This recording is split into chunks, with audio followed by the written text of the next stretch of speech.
Al Durr وهذه الكلم بمديح الهادي تنتظم ضاءت بالمختار الظلم وحلا في مولده النغم قسما بالله رب العالمين وارتضينا غير دين الله دين فهو دين الحق دين الأنبياء إنه الإسلام. بسم اللہ الرحمن الرحیم. سورۃ الاعراف آیت نمبر 150-151. یہ آج کا ہمارا سبق ہے. وَلَمَّا رَجَعَ مُوسَىٰ إِلَىٰ قَوْمِهِ غَضْبَانَ آسِفًا. جب لوٹے حضرت موسیٰ علیہ السلام اپنے قوم کی طرف غضبانہ غصے کی حالت میں، آسفہ افسوس کی حالت میں. قال بئس ما خلفتمونی، قالا کہا، بئس ما کیا ہی برے تم، خلفتمونی جانشین بنے ہو میرے. بئس یہ میں نے پہلے بھی بتایا تھا، دو لفظ آتے ہیں. نعمہ اس کو کہتے ہیں فعل مدح، اور ایک ہے بئس اس کو کہتے ہیں فعل ذم. نعمہ آتا ہے کسی کی تعریف کے لیے، جیسے نعم المولا و نعم النصیر. اور بئس آتا ہے کسی کی مذمت کے لیے، برے کام میں. بئس ما خلفتمونی، کیا ہی برے. خلفتمو خلیفہ بنے ہو یعنی جانشین بنے ہو تم سارے. نی میرے، من بعدی میرے بعد، کہ میرے جانے کے بعد. اب جانشینی کا حق تو یہ تھا کہ میرے جانے کے بعد جس کی عبادت پہ میں تمہیں چھوڑ کے گیا تھا تم اس کی عبادت پر اور مزید ترقی کرتے، لیکن تم نے تو وہاں سے بھی وہ یوٹن مار گئے اور آپ کس پہ چلے گئے، بچڑے کو معبود بنا کر تم نے اس کی عبادت کرنی شروع کر دی. یہاں ایک سوال ہے کہ حضرت موسیٰ علیہ السلام کو یہ پتہ کب چلا؟ اللہ تبارک و تعالیٰ کے پاس چل گیا تھا، یعنی وہاں چل گیا تھا آنے سے پہلے یا آنے کے بعد؟ بعض مفسرین نے لکھا ہے کہ آنے کے بعد پتہ چلا، لیکن قرآن کی تصریح ہے کہ حضرت موسیٰ علیہ السلام کو ادھر پتہ چل گیا تھا. سورہ طٰہٰ میں ہے، اللہ تبارک و تعالیٰ نے پوچھا وَمَا أَعْجَلَكَ عَنْ قَوْمِكَ يَا موسیٰ. موسیٰ آپ کو کیا جلدی تھی اپنے قوم کو چھوڑ کر آنے کی؟ آپ نے جلدی کیوں کی ہے؟ قوم کو آپ چھوڑ کے آ گئے. تو انہوں نے کہا ہم اولائی علی اثری. قوم تو جب پتہ چلا کہ حضرت موسیٰ اللہ سے ملاقات کے لیے جا رہے ہیں تو ساری قوم تیار ہو گئی تھی میرے ساتھ آنے کو. وَعَجِلْتُ إِلَيْكَ رَبِّ لِتَرْضَىٰ. اور میں نے جلدی اس لیے کی کہ جلدی آپ کے پاس جاؤں تاکہ آپ کی رضا حاصل کروں. تو گویا یہ دو راتوں رات میں اس لیے نکلا ہوں کہ ساری قوم تیار ہو گئی تھی آنے کو، اور جلدی دوسری وجہ یہ ہے کہ تیری رضا حاصل ہو جائے. تو اللہ تبارک و تعالی نے فرمایا قد فتنا قومک من بعدک واضلهم السامری. تیرے آنے کے بعد تیری قوم کو میں نے آزمائش میں ڈال دیا اور سامری نے ان کو گمراہ کر دیا. اب دیکھو یہ اللہ بتا رہے، اس کا مطلب یہ ہے کہ حضرت موسیٰ علیہ السلام کو پہلے سے وہاں پتہ چل گیا تھا کہ قوم والوں نے پیچھے بچڑے کو معبود بنا لیا. تو آتے ساتھ ہی راستے میں ہی غصے میں، پھر قرآن و حدیث میں غصے کی مذمت بیان کی ہے کہ غصہ کوئی اچھی چیز نہیں ہے. لیکن غصہ دو طرح کا ہے، ایک غصہ محمود ہے، دوسرا غصہ مذموم ہے. اپنی ذات کے لیے غصہ کرنا یہ تو مذموم ہے، اس کو کنٹرول کرنا یہ ممدوح ہے اور اس کی مدح کی گئی ہے. لیکن دین کے لیے غصہ نہ آنا، اللہ کے لیے غصے کا نہ آنا، اللہ کے رسول کے لیے غصے کا نہ آنا، یہ ممدوح نہیں ہے، یہ مذموم ہے. اس وقت غصے کا آنا یہ قابل مدح ہے. تو حضرت موسیٰ علیہ السلام کو غصہ اپنی ذات کے لیے نہیں آیا. اپنی ذات کے لیے تو ساری زندگی انہوں نے تکالیف مشقتیں برداشت کی، لیکن یہاں بات کس کی ہے؟ اللہ کو چھوڑ کر غیر اللہ کی عبادت شروع ہو گئی. قوم ساری کی ساری اللہ کو چھوڑ کر انہوں نے بچڑے کو معبود بنا کر اس کی عبادت شروع کی. تو حضرت موسیٰ علیہ السلام کو غصہ آیا اور غصے میں وہ آئے اور یہ جملہ کہا. پھر کہا عاجلتم، کیا تمہیں زیادہ جلدی تھی امر ربکم، اپنے رب کے حکم سے، یعنی گویا کہ رب کا حکم ابھی تمہارے پاس آیا نہیں، میں تو رب کا حکم لینے گیا تھا، اب رب کے حکم کو لانے سے پہلے تم نے کیا کر دیے، جلدی کر کے اپنے لیے نعوذ باللہ ایک نئی چیز کو معبود بنا لیا۔ وَأَلْقَى الْأَلْوَاحَ، اور حضرت موسیٰ علیہ السلام نے رکھ دی یا گرا دی جناب وہ تختیاں۔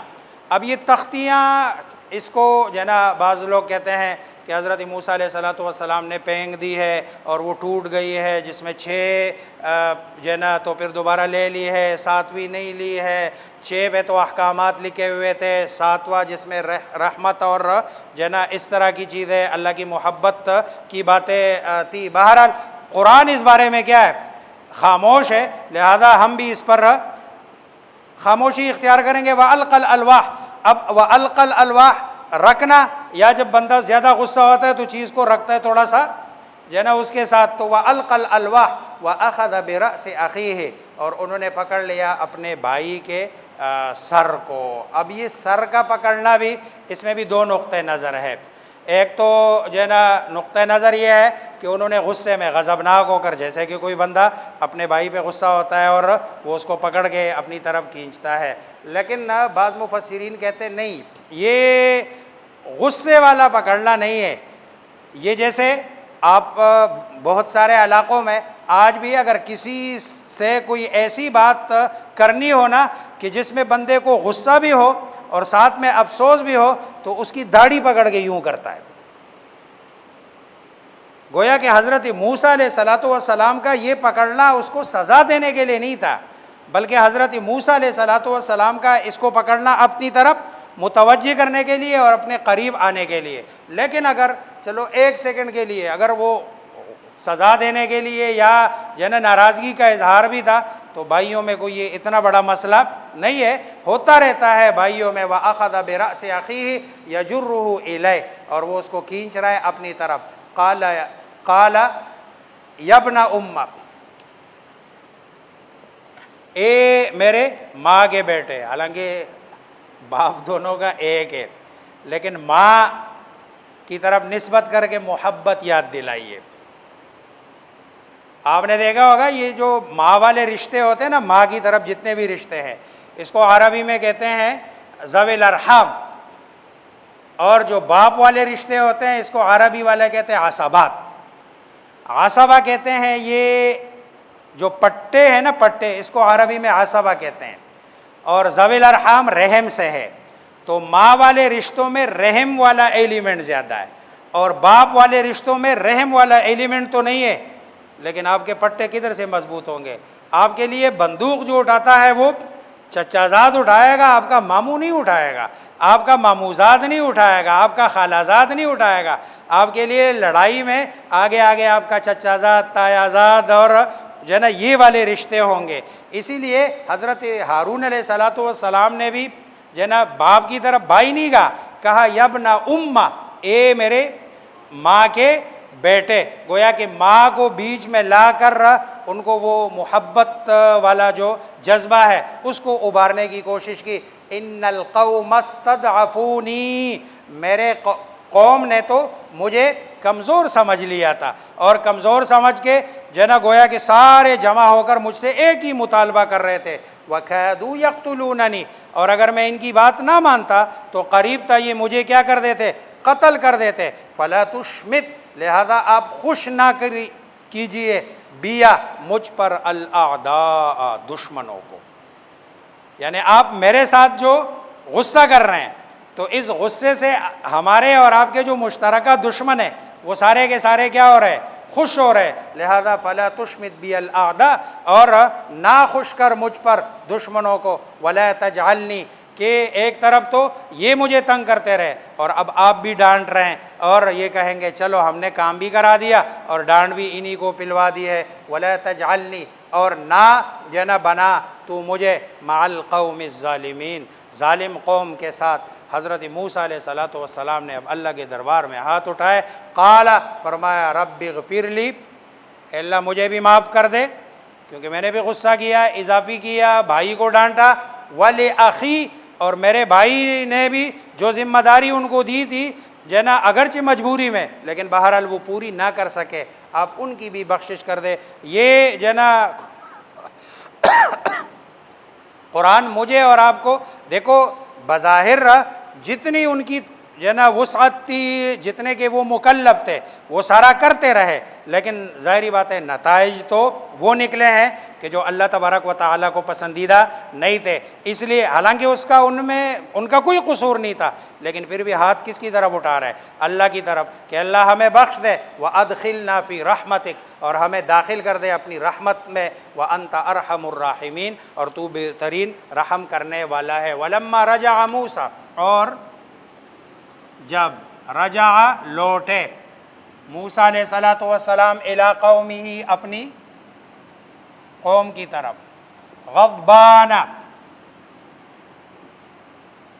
غصے کی حالت میں، آصفہ، اور افسوس زدہ ہو کر، قال، کہنے لگے، بئس ما، کیا برے، خلفتمونی، تم جانشین بنے ہو، نی، میرے، من بعدی، میرے بعد سے، اعجلتم، کیا عاجلتم، تم نے جلدی کی، امر ربکم، اپنے رب کے حکم سے، وَأَلْقَى الْأَلْوَاحَ، اور ڈال دی، الواح تختیاں، وَأَخَذَ، اور پکڑ لیا، بِرَأْسِ أَخِيهِ، اپنے بھائی کے سر کو، سر سے مراد وہ بال ہے، وَيَجُرُّهُ، کھینچنے لگے، ہو اسے، الیہ، اپنی طرف، قال، کہنے لگے حضرت ہارون، یا ابن امہ، اے میرے ماں کے بیٹے، ان القوم استضعفونی، بے شک قوم نے کمزور سمجھ لیا تھا، نی، مجھے، وکادو، اور قریب تھا، یقتلوننی، وہ مجھے قتل کرتے، فلا تشمت، پس نہ تم خوش کرنا، بیا، مجھ پر، الاعداء، دشمنوں کو، ولا تجعلنی، اور نہ بنا یا قرار دو، نی، مجھے، مع القوم الظالمین، ظالم، ظلم انہوں نے کیا، بچڑے کو معبود بنایا، میں تو جتنی میری وسعت تھی، طاقت تھی، کوشش کرتا رہا، ان کو منع کرتا رہا، یہ نہیں منع ہوئے، اور اگر میں مزید کرتا تو یہ مجھے قتل کرتے۔ قال رب اغفر لی، کہا اے میرے رب، اغفر لی، بخش دے، لی، مجھے، ولی اخی، اور میرے